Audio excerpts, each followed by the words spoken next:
اللہ نے مجھے آواز کا تحفہ دیا اور اس آواز کے ذریعے میں نے بہت نام، عزت اور شہرت کمائی، پوری دنیا دیکھی، لیکن ایک خلش ہمیشہ دل میں رہی کہ زندگی کا مقصد کیا ہے، کیوں بھیجا گیا مجھے اس دنیا میں؟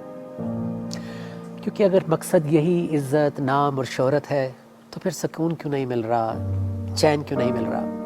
اسی کشمکش میں کئی برس بیت گئے اور بالآخر مجھے اس کا جواب ملا کہ جس نے موت اور حیات کو خلق کیا تاکہ تمہیں آزمائے کہ تم میں سے کون بہترین عمل کرنے والا ہے۔ مجھے میرا مقصد مل گیا کہ مجھے ایک بہترین انسان بننا ہے، اور جب مقصد مل جاتا ہے تو منزل بھی واضح ہو جاتی ہے کہ نہ صرف خود بہترین انسان بننا ہے بلکہ اپنے رشتوں اور اپنے آس پاس کے ماحول کو بھی بہترین بنانا ہے۔ آج جب کوئی پاکستان کو برا کہتا ہے تو وہ مجھے بھی برا کہتا ہے، وہ آپ کو بھی تو برا کہتا ہے۔ کیا میں یوں سوچوں کہ مجھے کیا فرق پڑتا ہے، میرے پاس تو سب کچھ ہے؟ تو پھر سوچتا ہوں کہ اگر قائد اعظم محمد علی جناح، علامہ اقبال اور ان کے ساتھیوں نے بھی یہی کہا ہوتا کہ مجھے کیا فرق پڑتا ہے، تو آج پاکستان نہ ہوتا۔ میری والدہ ان لوگوں میں سے ہیں جس نسل نے اس ملک کو آباد کیا۔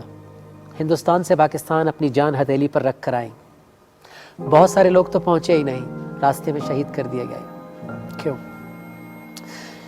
ایک ایسے معاشرے کی بنیاد ڈالنے کے لیے جہاں سب لوگوں کو سلامتی ملے گی، جہاں بنیادی انسانی حقوق ملیں گے، سب کچھ ملے گا، جہاں جان مال کا تحفظ، ہماری آنے والی نسلیں ایک مضبوط بنیاد کے ساتھ پروان چڑھیں گی۔ میرا مقصد اس کے سوا اور کچھ بھی نہیں کہ میں یہ جاننا چاہتا ہوں کہ ہم اس میں کس حد تک کامیاب ہوئے، کیا ہم وہ معاشرہ بنا پائے۔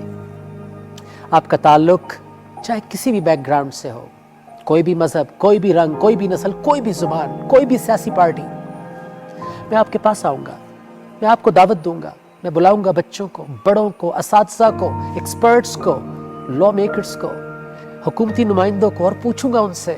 میں جاننا چاہتا ہوں، میرے پاس بہت سے سوال ہیں، میں یہ کھوج لگانا چاہتا ہوں کہ کیسے بنے گا یہ معاشرہ وہ معاشرہ، کیسے بنے گی یہ ریاست مدینہ۔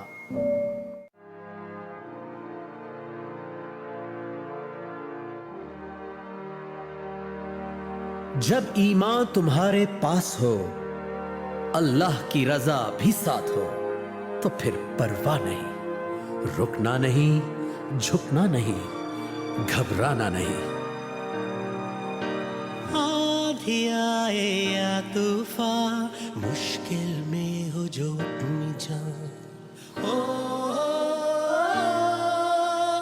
آندھی آئے یا طوفان، مشکل میں ہو جو اپنی جان، میں تم کو تھام لوں، تم مجھ کو تھام لو، تو پھر پرواہ نہیں، رکنا نہیں، جھکنا نہیں، گھبرانا نہیں۔ پرچمِ ستاروں ہلا، رہبرِ ترقیوں کمال، ترجمان ماضی شان حال جانے استقبال، سایہ خدائے ذوالجلال۔ بسم اللہ الرحمن الرحیم، اللہ کے نام کے ساتھ جو رحمان ہے اور رحیم ہے۔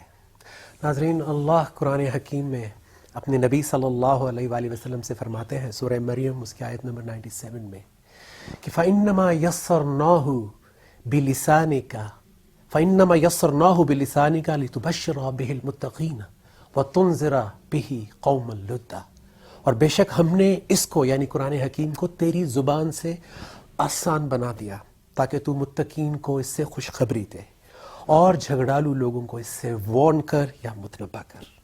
تو جب کوئی اللہ اور اس کے رسول صلی اللہ علیہ وسلم کی اطاعت کرتا ہے تو اللہ اس کی زبان سے بھی اپنے دین کو آسان کر دیتے ہیں، اور خاتم النبیین کے بعد قیامت تک یہ سلسلہ یوں ہی چلے گا جب پھر وہ اللہ کا بندہ دلوں کو جوڑنے والا بن جاتا ہے، تفرقات کو ختم کرنے والا بن جاتا ہے، دنیا میں ڈوبے ہوئے دل و دماغوں کو جگانے والا بن جاتا ہے۔ ہماری بڑی خوش قسمتی ہے کہ آج میں جس شخصیت سے بات کرنے جا رہا ہوں، گفتگو کرنے جا رہا ہوں اور آپ کو ملوانے جا رہا ہوں، ان کو بہت اچھے طریقے سے جانتے ہیں۔ میری آج بالمصافحہ پہلی ملاقات ہو رہی ہے، اور یہ پاکستان کی میں سمجھتا ہوں خوش قسمتی ہے کہ وہ ہمارے بیچ میں موجود ہیں، کہ جن کی زبان سے ایک پتھر توڑنے والے سے لے کے ایک پی ایچ ڈی تک کو دین سمجھ میں آ رہا ہے۔ آج پاکستان جس ڈائریکشن میں، جس موڑ پہ کھڑا ہوا ہے، ہمیں ان کی بہت ضرورت ہے، ان کی گائیڈنس کی، ان کی ہدایت کی، ان کی شفقت کی۔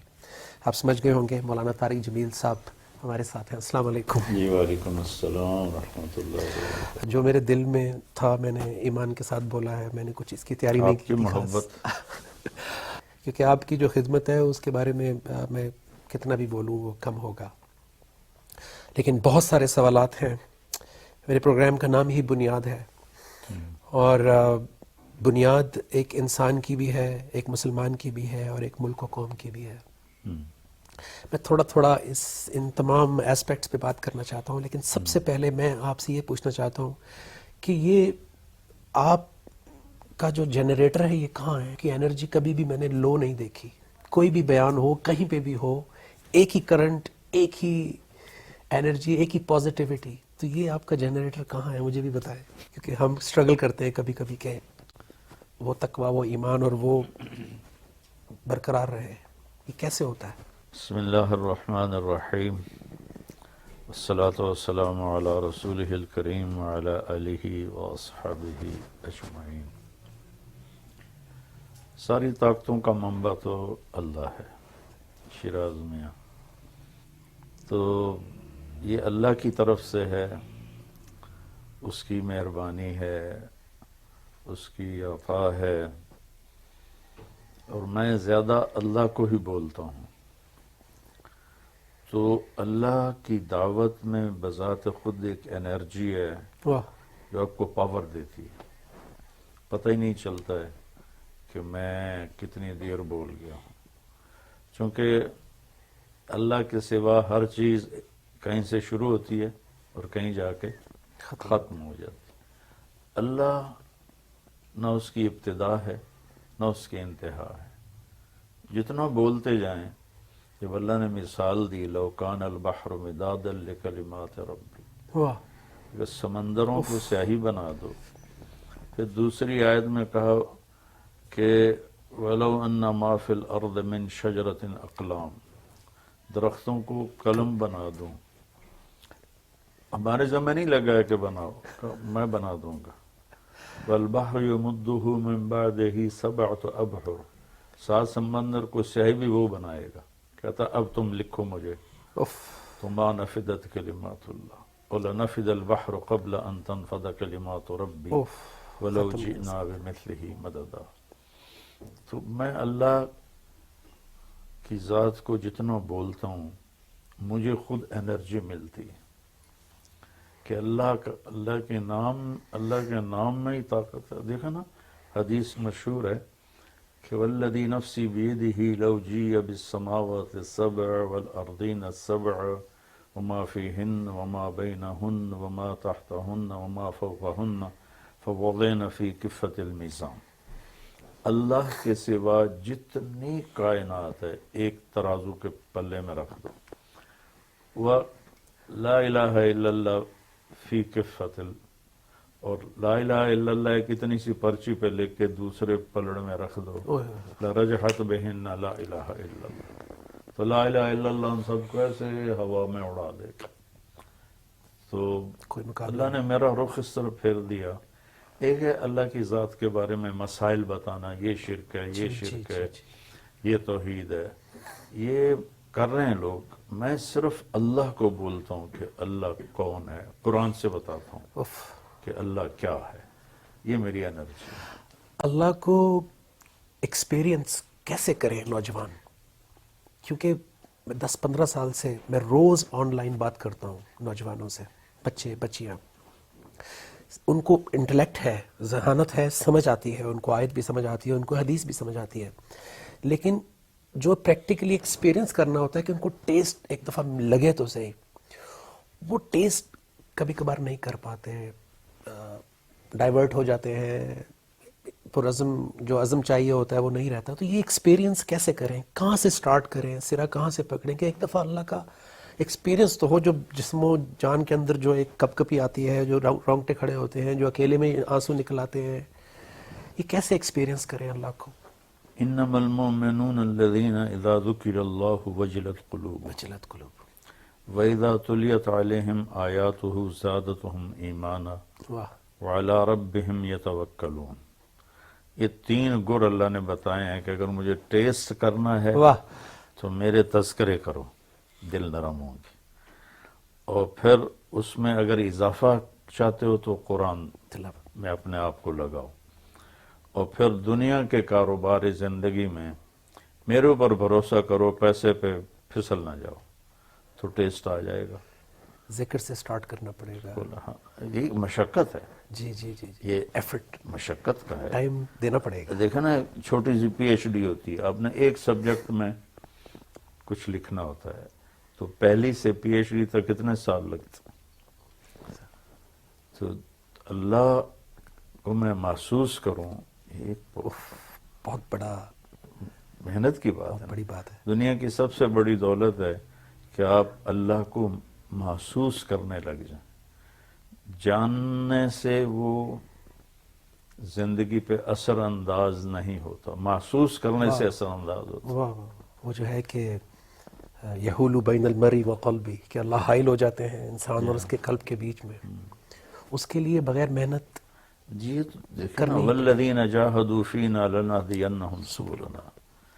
الف لام میم احسب الناس ان یترکوا ان یقولوا لا الہ الا اللہ وہم لا یفتنون. کہ یہ خیال تم چھوڑ دو کہ تم آزمائش کے بغیر اللہ تعالیٰ کو پاؤ گے. اور یفتنون فتنے کے معنی میں، امتحان کے معنی میں. لیکن فتنے کا اصل مطلب ہے سونا پگھلانا. اچھا، فتن یفتن، سونا پگھلانا. اور سونا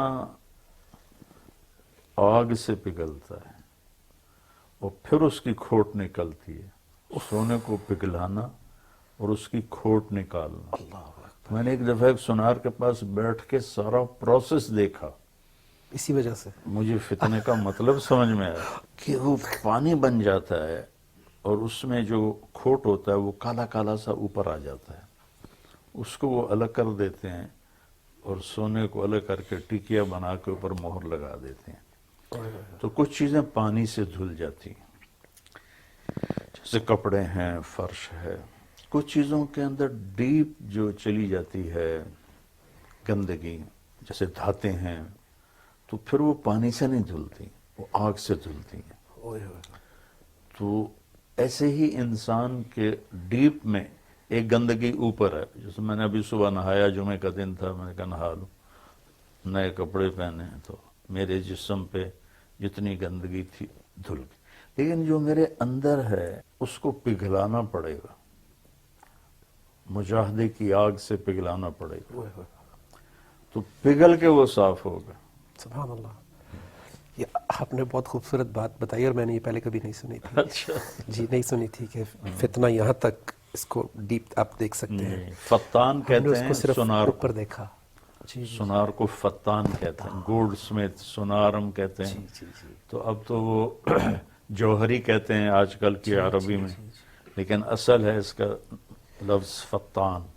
کیونکہ وہ یہ بڑا اچھا ہوا کہ آپ نے مجاہدے کی بات کر دی، ایفرٹ کی بات کر دی، کیونکہ اکثر نوجوان اور ہم بھی شروع میں یہی سمجھتے تھے کہ صرف فیلنگ جو ہے کہ اللہ ہے میرے ساتھ ہے، اس فیلنگ سے ہی سارے کام، میرے دنیا بدل جائے گی، میں جو دعا مانگوں گا وہ پوری ہونا شروع ہو جائے گی. تو وہ، لیکن جب تک یہ جو مراتب کا جو سلسلہ ہے کہ ایک انسان جو ایک پل پل گواہ کر رہا ہے اللہ کو اپنے تنہائی میں، محفل میں، اپنے سارے معاملات میں، اور ایک صرف دعا کر کے چاہ رہا ہے کہ میرا سارے کام ہو جائیں، تو جو ایک پل زندگی دے رہا ہے اس کے اور اس کے مراتب میں فرق تو ہوگا بہت بڑا. امن هو قانت آناء اللیل ساجدا وقائما یحذر الآخرہ ویرجو رحمت ربہ، جو رات کو اٹھ رہا ہے اور مانگ رہا ہے جی اور ڈر رہا ہے اور امیدوار بن رہا ہے، کیا یہ اور غافل برابر ہو جائیں گے؟ قل هل يستوي الذين يعلمون والذين لا يعلمون. یہاں علم کا معیار اللہ نے یہ ہماری کتابوں کو نہیں بنایا، رات کے اٹھنے کو معیار بنایا ہے. پھر ایفرٹ آ گئی، هل يستوي الذين يعلمون والذين کیا وہ لا اس کے يعلمون. برابر ہو سکتا ہے؟ تو دنیا کی سب سے بڑی محنت ہے انسان بننا. کسی کام کے لیے نبی نہیں آئے سوائے لوگوں کو انسان بنانے کے لیے. تو ایک آیت اور اسی مضمون سے ریلیٹڈ میرے ذہن میں آئی، الم تر ان اللہ انزل من السماء ماء، دیکھو ہم نے آسمان سے پانی برسایا، فسالت اودیۃ بقدرها فاحتمل السیل زبدا رابیا، تو بارش آئی اور اس نے گندگی کو اٹھایا بھیج دیا. لیکن بارش اندر کی گندگی کو نہیں دھو سکتی، تو ومما یوقدون علیہ فی النار ابتغاء حلیۃ او متاع زبد مثلہ، اور جو تم دھاتوں سے جی جی جی نکالتے ہو گندگی کو، وہ بھی اسی طرح ضروری ہے. process، وہ پروسیس جو آپ نے بتایا تھا. ہاں، یہ دو پروسیس ہیں. Right right. یہ جو انسان بننے کی آپ نے بات کر دی ہے، تو ایک اور بہت اہم سوال ہے کیونکہ اس کا تعلق پاکستان سے ہے اور پاکستان کی ڈائریکشن، جو ہمارا سمت ہے جو پاکستان کی.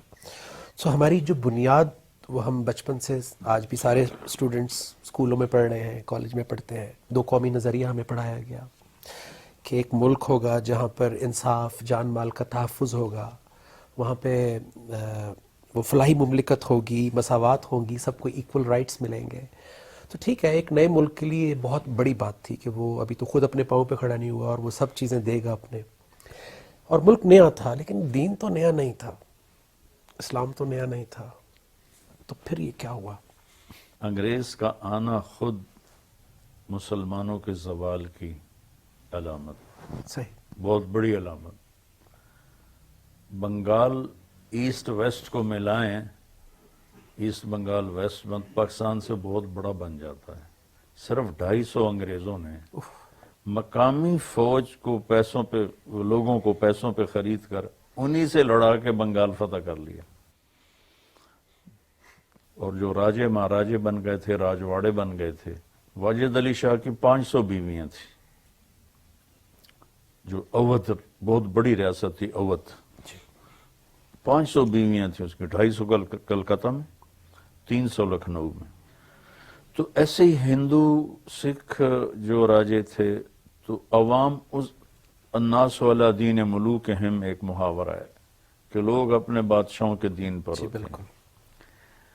تو ادھر عوام الناس میں ایک خانقاہی نظام تھا کہ جو آئے گا اس کو مل جائے گا، لیکن جو نہیں آئے گا اس کو کون جا کے سمجھائے گا. یہ کام رک گیا، دعوت کا، تربیت کا، تزکیہ کا کام رک گیا.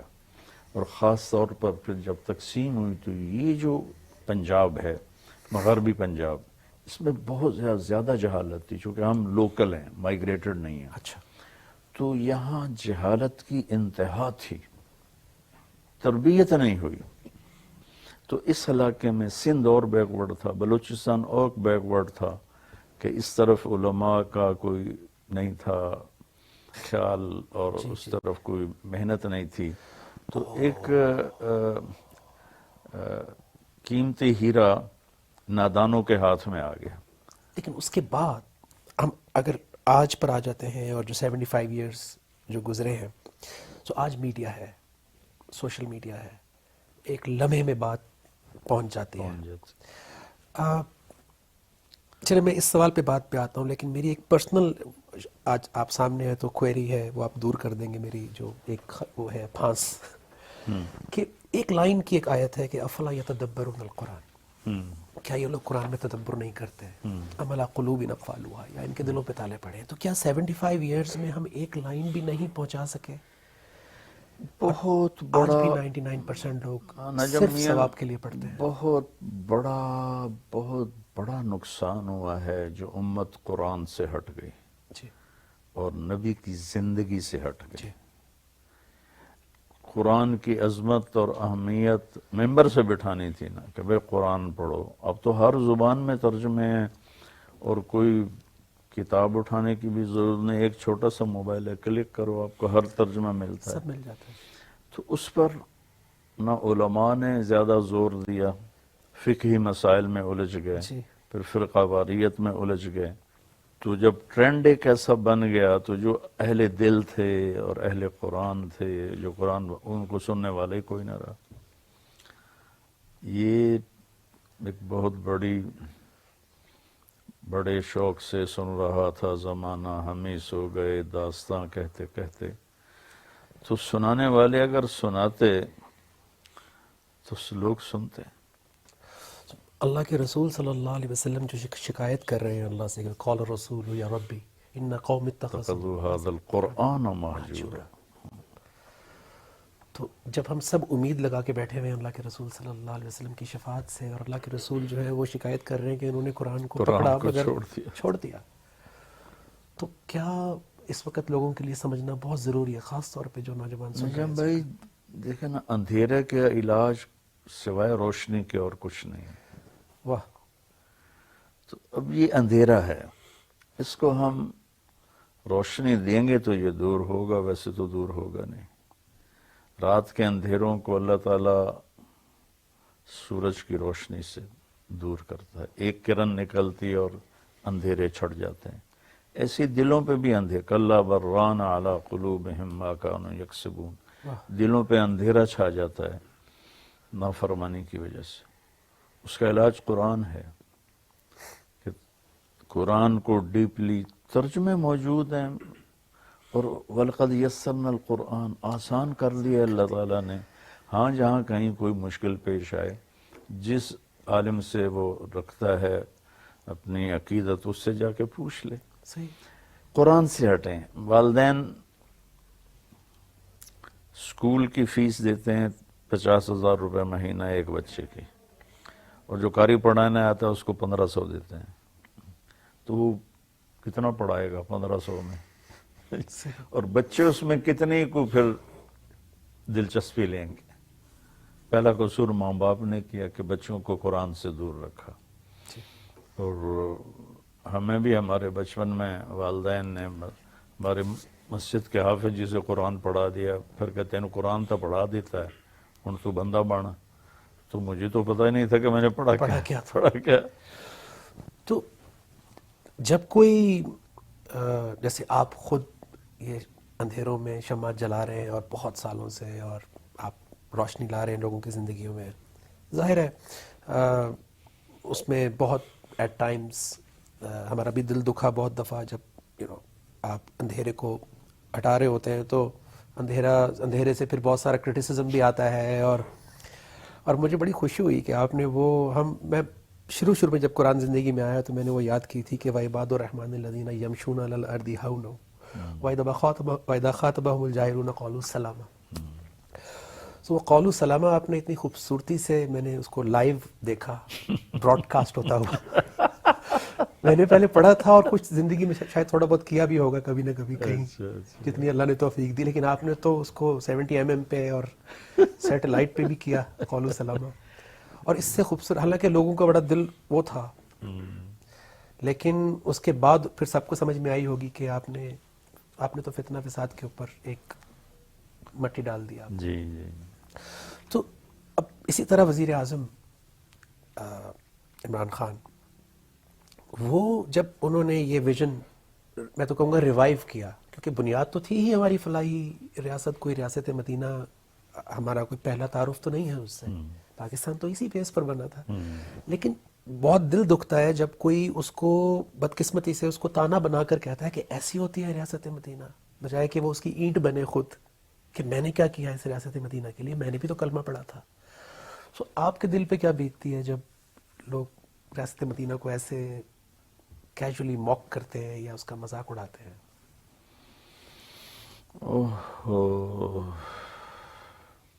اقبال کا شعر ہے، ایک فغان بے شرر سینے میں باقی رہ گئی. ایک فغان بے شرر، آہیں ہیں اٹھتی نہیں، بے شرر ہیں سینے میں باقی رہ گئی. سوز بھی رخصت ہوا جاتی رہی تاثیر بھی. اف. اول تو کسی حکمران نے یہ کام نہیں کیا, نہیں کیا. یہ بات نہیں کی. اب ریاست مدینہ کوئی گھر ہے جو وہ عمران خان بنائے گا؟ ان لوگوں نے بنانے, جھوٹے نے جھوٹ چھوڑنا تھا, واہ. رشوت خور نے رشوت چھوڑنی تھی, دھوکہ دینے والے نے دھوکہ چھوڑنا تھا, زنا کرنے والے نے زنا چھوڑنا تھا, شراب پینے والے نے شراب چھوڑنی تھی, ناپ تول میں کمی کرنے والے نے ناپ تول میں کمی کرنی تھی, ماں باپ کا بدتمیز ان کا فرما بردار بننا تھا, واہ. بیوی سے بے وفائی کرنے والا, شادی کر کے بھی منہ کالے کرنے والے, اور نہ ایسا کریں لیکن بیوی سے انتہائی بدتمیزی کرنے والا, وہ اس کو چھوڑتا, بیوی خاوند کی نافرمانی کو چھوڑتی, اب وہ اس کو پھیلا دے, معاشرہ. مزدور کو مزدوری اس کے ٹائم پر. یہ کام تو ہم نے مدینہ ریاست بنانے دیا, انہوں نے کہا بھی کرو, تو لوگوں نے الٹا مذاق اڑانا شروع کر دیا.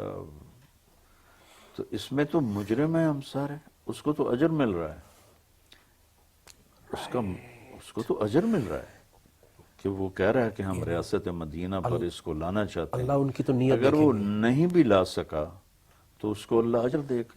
اوئے ہوئے, مسئلہ تو ہمارا ہے. جی دیکھنا, نیت پہ, نیت المومن خیر من عملہ, جی جی. اللہ کے نبی کا فرمان ہے کہ مومن کی نیت اس کے عمل سے بہتر ہے, کہ عمل کرتا ہے اجر ملتا ہے, لیکن نیت کرتے ہی عمل کا اجر ملنا شروع ہو جاتا ہے.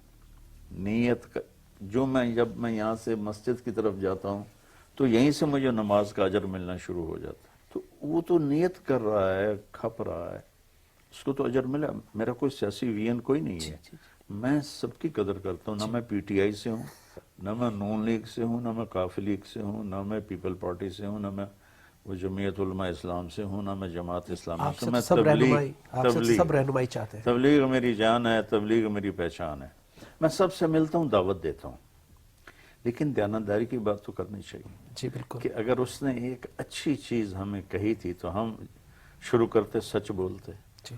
دیانتداری سے چلتے, ظلم نہ کرتے, ناانصافی نہ کرتے. ایسا لگتا ہے جیسے سب بے بس ہیں اس سسٹم کے سامنے, یعنی وزیر اعظم بھی اس کے سامنے بے بس ہے, حکومت بھی بے بس ہے. اتنا بڑا سیل طوفان ہے, آپ ایک بنی بنا کے کیسے روکیں گے؟ جی.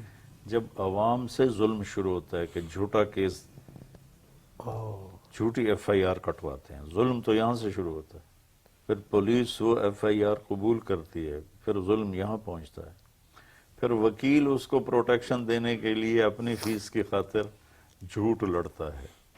اچھے بھی ہیں وکیلوں میں, اچھے بھی ہیں, ججوں میں انصاف پسند بھی ہیں, عوام میں بھی ہیں.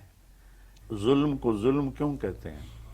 ظلم ظلمات سے ہے, ظلم اندھیرے کو کہتے ہیں. جیسے اندھیرے میں کسی کو نظر نہیں آتا, ظالم کو نظر نہیں آتا کہ میں کیا کر رہا ہوں.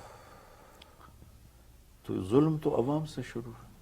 تو یہ اللہ کے رسول صلی اللہ علیہ وسلم, اصحابہ کرام بہت گنتی کے, نہ اسٹیٹ مسلمان, ٹرائب سارے, کوئی بھی مسلمان نہیں, تو وہ گنتی کے لوگ اس معاشرے کو بدل دیتے ہیں. ہمارے سب کے سب مسلمان, ہم معاشرہ کیوں نہیں بنا پا رہے؟ نہیں, ہم کوئی باہر سے آئے گا. ہماری دیکھو نجم میاں, ہماری اکثریت غلط چل رہی ہے, اکثریت تو جھوٹ پہ چل رہی ہے, اور اکثریت پر فیصلہ ہوتا ہے. لیکن نبی سے حضرت عائشہ رضی اللہ عنہ نے پوچھا, نہلک وفینا الصالحون, نیک لوگوں کے ہوتے بھی ہم ہلاک ہو جائیں گے؟ کہ اذا قصر الخبر, جب گناہگار لوگ زیادہ ہوں گے تو تباہی آ جائے گی. کیا یہ مایوسی ہے کہ ہم اچھے ہو ہی نہیں سکتے؟ نہیں, اس کے پیچھے مایوسی ہے؟ کوئی مایوسی نہیں. یہ کیا ہے پھر؟ مایوسی تب ہو کہ میں نے ہدایت دینی ہو یا آپ نے ہدایت دینی ہو. ہدایت تو اللہ کہتا میں دیتا ہوں. آپ تو مایوسی دور کرنے والے ہیں, لیکن نوجوان اور عوام, یعنی میں جب ہماری نوجوان نسل میں برائی آئی ہے لیکن اچھائی بھی بہت آ رہی ہے. جی. خاص طور پر سوشل میڈیا نے بہت بڑا اثر ڈالا ہے. آپ مطمئن ہیں اس بات سے کہ برائی کے ساتھ ساتھ اچھائی بھی, اچھائی کا لیول بڑھ رہا ہے؟ پہلے تھا تب کہ برائی کا لیول بڑھتا جا رہا تھا, اچھائی کا لیول ایک جگہ پہ رکا ہوا تھا. اب اچھائی کا لیول اوپر جا رہا ہے ماشاءاللہ, برائی کے ساتھ ساتھ. اچھا. جب ایک سطح پہ پہنچیں گے تو اللہ الگ کر دے گا, جھاڑو پھیر دے گا. لیکن اللہ کا شکر ہے کہ اچھائی کا گراف اوپر جا. میں گورنمنٹ کالج نے مجھے انوائٹ کیا جہاں میں ایف ایس سی کی. میں جب انٹر ہوا تو میرے آنسو نکل آئے کہ میرے باپ نے مجھے گھر سے نکال دیا تھا کہ تو مولوی بننا ہے تو گھر سے نکل جا. اللہ 23 نومبر 1972. تو میں گھر سے نکل گیا. میرا باپ کہتا تھا ڈاکٹر بن، بڑی عزت ہوئے گی، بڑے پیسے ہون گے. تو میں جب وہاں گیا تو مجھے خیال آ رہا تھا اگر میں ڈاکٹر ہوتا تو مجھے وی سی نے یہاں بلانا تھا، اور میرا یوں پروٹوکول اور استقبال اور بچے پھول گرا رہے ہیں. کبھی جی سی کی ہسٹری میں وہ گراؤنڈ فل نہیں ہوا، اور اس دن وہ گراؤنڈ فل تھا. سبحان اللہ. بچے بچیاں، ایک کراؤڈ تھا بہت بڑا. تو یہ ہمارے زمانے میں تو نہیں تھا. ہم جب کالج پڑھتے تھے تو اقبال ہاسٹل کے درمیان میں نا ایک ایسے بنا ہوا ہے، باڑ لگی ہوئی ہے، تو اس کے اندر گھاس ہے، جی جی اس میں ایک پرانی پھٹی ہوئی چٹائی پڑی ہوتی تھی. 3-4 ترجمان پنجاب حکومت حسان خاور لاہور میں میڈیا سے گفتگو کر رہے تھے. انہوں نے کہا کہ خواتین کے عالمی دن کو بھرپور طریقے سے منائیں گے. محکمہ سیاحت نے 3 روزہ تقریبات کا انعقاد کیا ہے. وزیر اعلیٰ پنجاب سردار عثمان بزدار نے خواتین کی بہبود کے لیے متعدد اقدامات کیے ہیں. خواتین کو ہر شعبے میں آگے بڑھنے کے لیے ہر ممکن معاونت فراہم کی جائے گی. پاکستان ٹیلی ویژن نیوز سے یہ تھی اب تک کی تازہ ترین.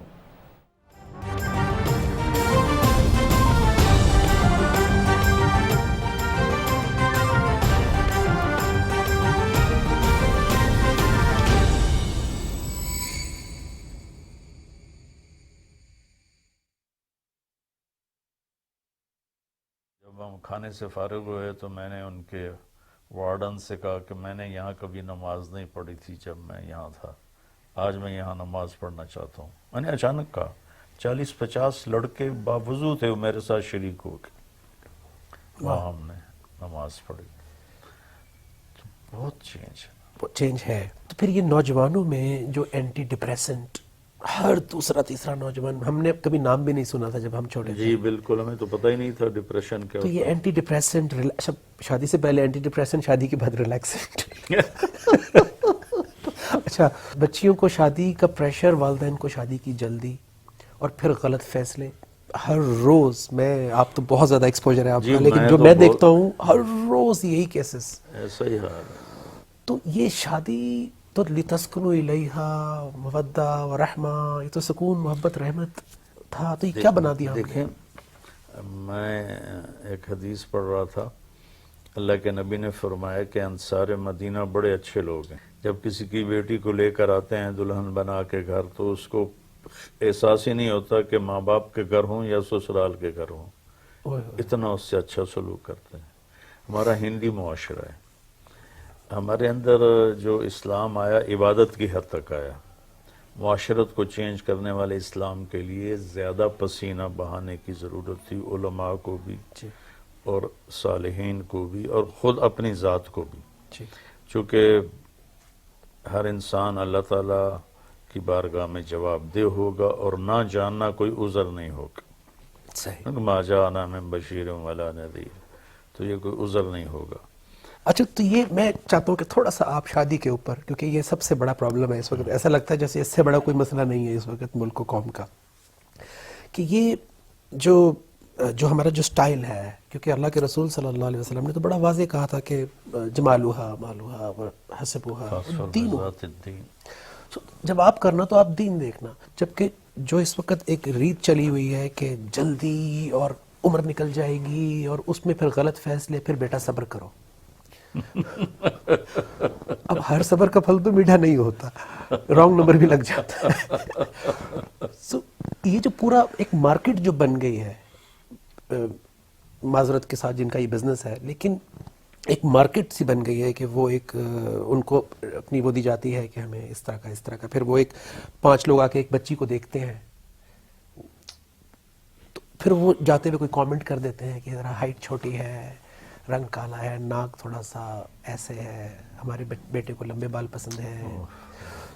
اس کا کوئی توڑ ہے سر؟ اس کا کوئی حل ہے؟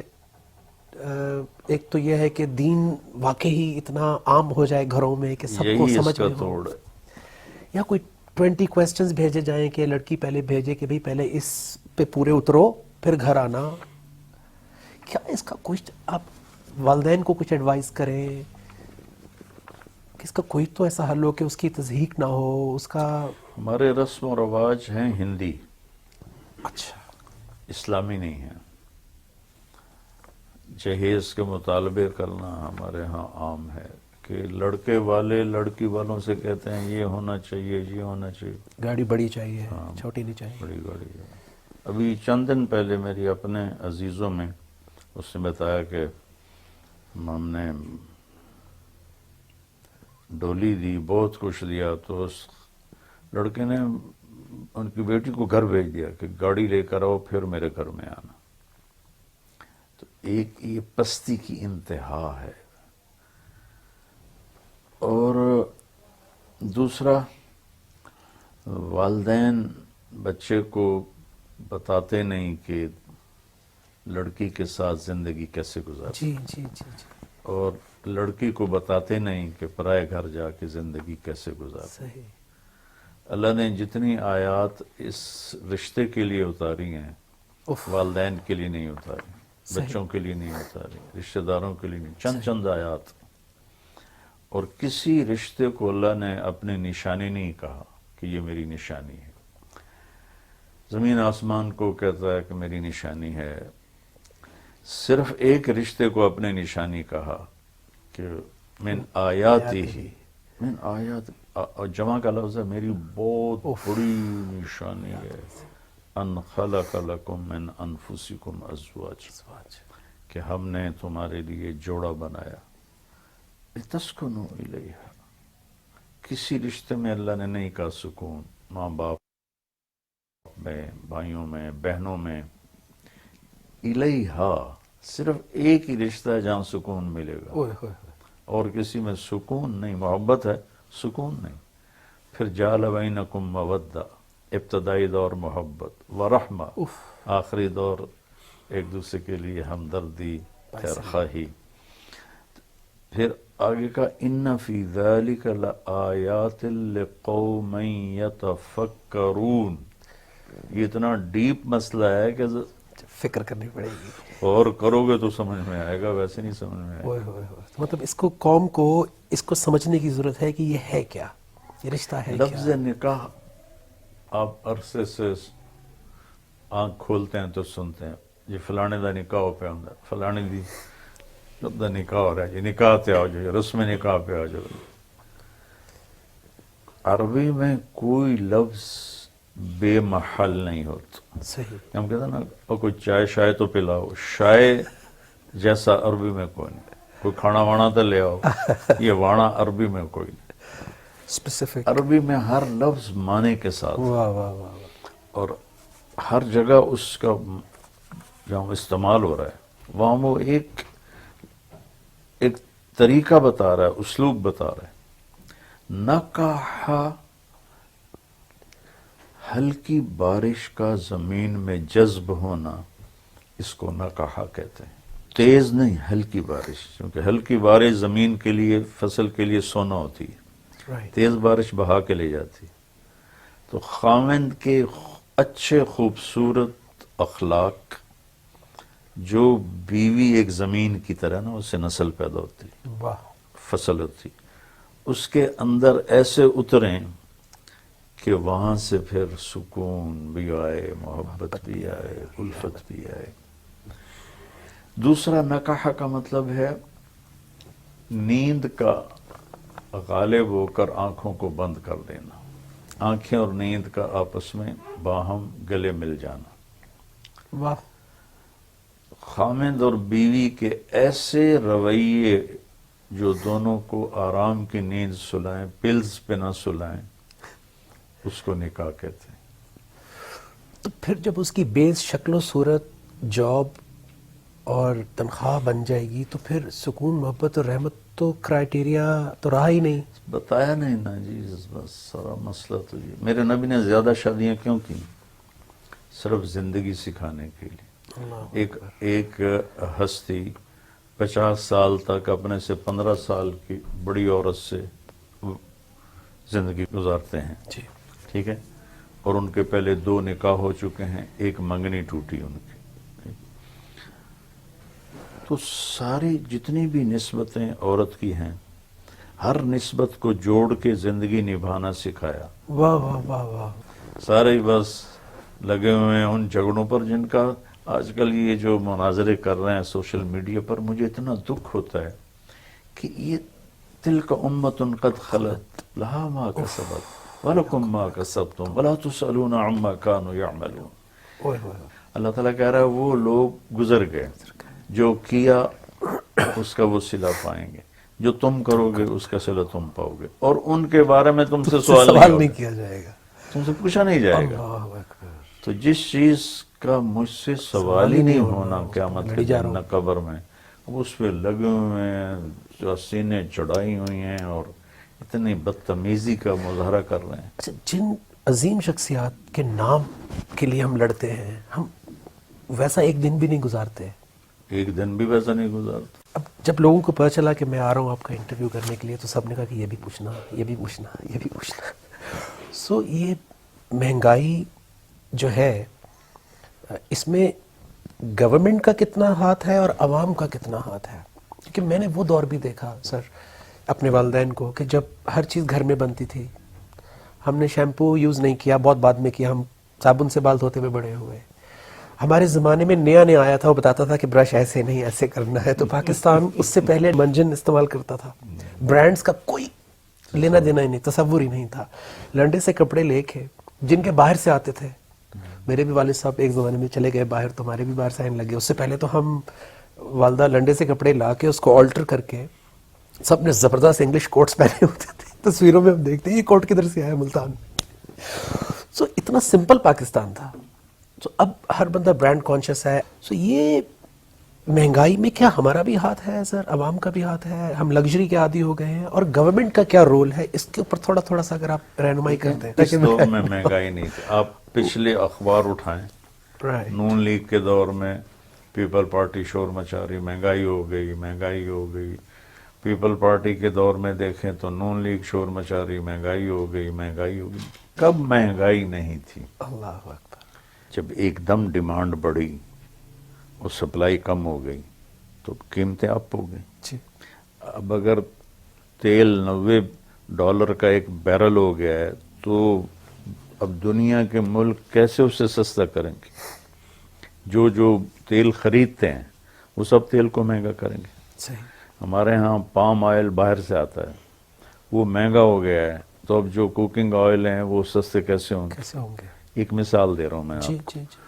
تو اس میں ایک تو عالمی سطح پر یہ چیز ہوئی ہے. ٹھیک ہے. بہت بڑا سبب ہے سود اور ذخیرہ اندوزی. سو اس سے پہلے کہ میں گورنمنٹ پہ بات کروں، تو عوام کیا کوئی 5-10 سال کے لیے کوئی ایسا ہمیں تہیا کرنا چاہیے کہ ہم اپنے اون پہ خود کٹ ڈاؤن کریں گے اپنی لگژریز کو، تاکہ پاکستان کی ہیلپ کر سکیں، مدد کر سکیں؟ دیکھیں، اگر پاکستان والے ٹیکس دیں، ٹیکس، زکوٰۃ زکوٰۃ دیں گے تو کوئی غریب نہیں رہے گا.